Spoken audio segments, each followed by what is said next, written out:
language barrier.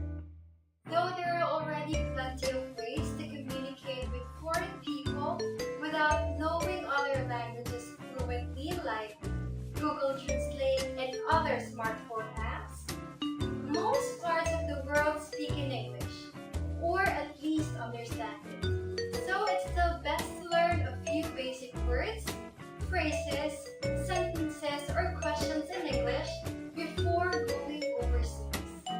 Do you agree?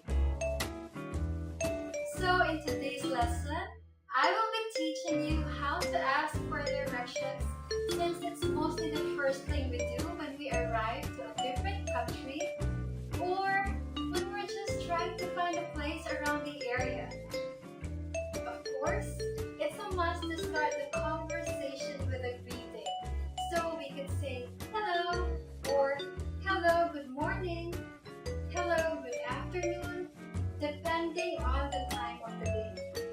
You can also use the polite expression, excuse me, excuse me, excuse me.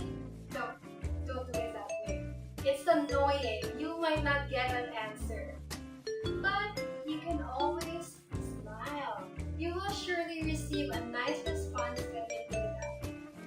Alright, now let's begin asking for directions.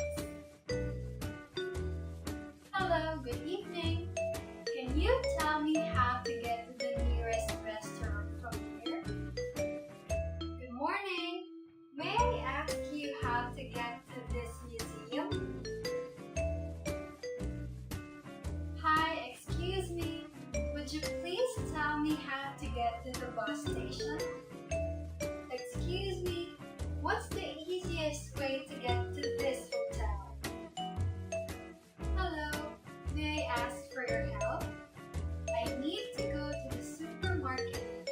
Could you please tell me how to get there? These are just a few examples of ways on how you can ask for directions. Remember that when asking for directions, make sure to say the right words and the right adverbs. And try to be more specific with your questions for more chances of getting specific answers.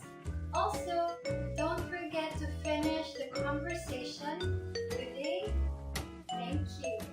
This is very important. That's whether the person you asked was able to help you or not. I hope that you learned something from our topic today. And if you don't want to miss the continuation of this lesson, then don't miss to hit subscribe and that tiny bell icon to get notifications if you haven't done it yet.